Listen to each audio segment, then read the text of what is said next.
বন্ধুরা আপনারা সবাই জানেন এই মাসের পর থেকে এই ডিভাইসটা আর কাজ করবে না, মানে L0 ডিভাইস যেগুলো মান্ত্রার L0 ডিভাইস এইগুলো এই মাসের পর থেকে আজ কাজ করবে না।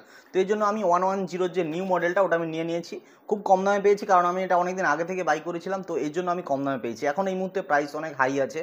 তো এবার বলে দিই এটা কিভাবে কম্পিউটারে সেট আপ করবেন, সেটাই আমি এই ভিডিওতে দেখাবো। সম্পূর্ণ ভিডিওটা দেখবেন তো শিখতে পারবেন কিভাবে কম্পিউটারে ড্রাইভারটা দিয়ে সেট আপ করবেন। ঠিক আছে, তার আগে বলি এই যে ডিভাইসটাতে কিন্তু নতুন অনেকগুলো ফিচার এসেছে। যেমন একটা বলি আমি, ফিঙ্গার না দিলে আপনার লাইট জ্বলবে না। ঠিক আছে, আগের মডেলগুলো ছিল লাইট জ্বলতো, তারপরে কাস্টমারকে আঙুল দিতে বলতেন, বাট এই মডেলটাতে L1 মডেলে কাস্টমার ফিঙ্গার দিলে তবে লাইট জ্বলবে। কিছু কিছু জায়গায় শুনছি যে এখনও 1 মাস হয়তো টাইম দেওয়া হবে, তো 1 মাস আরও চলতে পারে। তো তবুও আমি বাই করে নিয়েছি, যেহেতু আপনাদেরকে দেখাই যে কীভাবে এটা সেট আপ করতে হয়। ঠিক আছে, চলুন কম্পিউটার স্ক্রিনে গিয়ে দেখাই যে কীভাবে আপনারা সেট আপ করবেন। হ্যাঁ, তো প্রথমে আপনাদেরকে যেটা করতে হবে সেটা হচ্ছে আপনাদের কন্ট্রোল প্যানেলটা খুলে নিতে হবে। ঠিক আছে, তো আমিও কন্ট্রোল প্যানেলটা খুলে নিই। তো এখানে আপনাকে যেতে হবে, যে একটা জায়গা রয়েছে যেখানে আপনারা প্রোগ্রামগুলো ইনস্টল আনইনস্টল করেন, সেটা হচ্ছে এইটা প্রোগ্রাম অ্যান্ড ফিচার্স। ঠিক আছে, এইখানে আপনারা ক্লিক করবেন। ক্লিক করলে আপনারা একটু নিচের দিকে এলে, বা আপনার সিস্টেমে কোথায় রয়েছে আপনি ভালো জানবেন, বা আপনার নিউমেরিক্যাল তো অ্যালফাবেট ওয়ার্ড হিসাবে এগুলো দেওয়া থাকে। তো এখানে দেখতে পাচ্ছেন MFS 100 ড্রাইভার, আরেকটা রয়েছে মান্ত্রা RD সার্ভিস। এই দুটোকে কিন্তু আনইনস্টল করে নিতে হবে। তো আমি প্রথমে দুটোকে আনইনস্টল করে নিই। ঠিক আছে, তো ড্রাইভারটা কিন্তু আমার আনইনস্টল হয়ে গেছে। এবার RD সার্ভিসটাকেও আনইনস্টল করব। সেম সিস্টেমে আপনারা এটাকে আনইনস্টল করে নেবেন। দেখুন প্রায় এটা আনইনস্টল হতেই চলেছে। তো এটা আনইনস্টল হওয়ার পর এরপর কি করবেন, আপনি আপনার যে ক্রোম ব্রাউজার সেটা ওপেন করবেন, লিখবেন মান্ত্রা RD সার্ভিস। ঠিক আছে, এটা লিখলে কিন্তু প্রথম যে রেজাল্টটা দেওয়া হবে ওই রেজাল্টটাতেই কিন্তু আপনাকে ক্লিক করতে হবে। মান্ত্রা ডাউনলোডস রয়েছে। এইবার এখানে ক্লিক করলে দেখতে পাচ্ছেন একটা L0 ডিভাইসের রয়েছে, তারপর আপনার আইরিস রয়েছে, তারপর L1 রয়েছে। তো আমাদের যেহেতু L1টা লাগবে আমাদের, তো এটার উপর আমি ক্লিক করব। ক্লিক করলে এখানে দেখতে পাচ্ছেন ডকুমেন্টস, ড্রাইভার, RD সার্ভিস, আরেকটা রয়েছে RD SDK ডেভেলপার। তো এখানে ড্রাইভারে ক্লিক করবেন। ক্লিক করলে দেখতে পাচ্ছেন ড্রাইভারটা শো করবে, তারপর RD সার্ভিসে ক্লিক করবেন।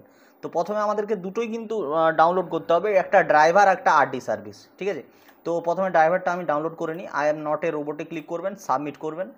করলে কিন্তু আপনার ড্রাইভারটা সাথে সাথেই ডাউনলোড হওয়া শুরু হবে। তো এখানে আমি ডাউনলোডের মধ্যে এটাকে সেভ করে নিচ্ছি। এবার আমি RD সার্ভিসে ক্লিক করব। এখানে দেখতে পাচ্ছেন এটা অ্যান্ড্রয়েডের জন্য রয়েছে। এটা আমি কোনো সেপারেট ভিডিও বানাবো যেখানে দেখাবো মোবাইলে কীভাবে করবেন। আমি আজকে শুধু কম্পিউটারটা দেখাচ্ছি।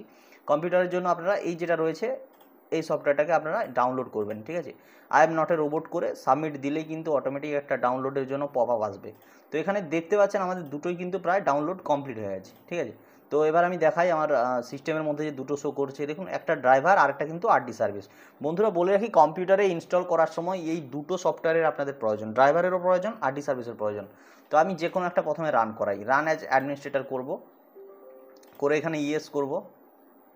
ইয়েস করলে কিন্তু এখানে দেখুন নেক্সট করতে বলছে আপনাদেরকে। ঠিক আছে, করার পর দেখাচ্ছে ফিনিশড, মানে এখানে অটোমেটিক এটা কিন্তু আমার হয়ে গেল। এবার আমি এখানে করব RD সার্ভিসটা ইনস্টল। ঠিক আছে, তারপরে আমি ইয়েস করব। করলে এটাও আপনার সেম সিস্টেমে কিন্তু ইনস্টলের কথা বলা হবে। ঠিক আছে, তো দেখুন এটাও প্রায় ইনস্টল হয়ে গেছে।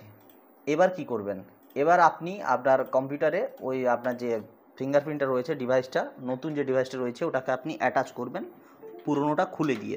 বন্ধুরা এইভাবেই আপনি মান্ত্রা L1 যে ডিভাইসটা আছে আরামসে ইনস্টল করতে পারেন আপনার মেশিনে। জাস্ট ড্রাইভারটা ডাউনলোড করবেন, RD সার্ভিসটা ডাউনলোড করবেন, দুটোকে পরপর রান করাবেন, পারলে একবার সিস্টেমটা রিবুট করে নেবেন, অটোমেটিক আপনার ডিভাইস চালু হয়ে যাবে। তো ভিডিওতে এটাই বলার ছিল বন্ধুরা। যদি ভিডিওটা ভালো লাগে একটা লাইক করবেন, কিছু বলার থাকে এই ভিডিও সম্পর্কে কমেন্টে জানাবেন, এবং আমার চ্যানেলটা যদি প্রথমবারের জন্য দেখছেন দয়া করে সাবস্ক্রাইব করে বেল আইকনে ক্লিক করবেন।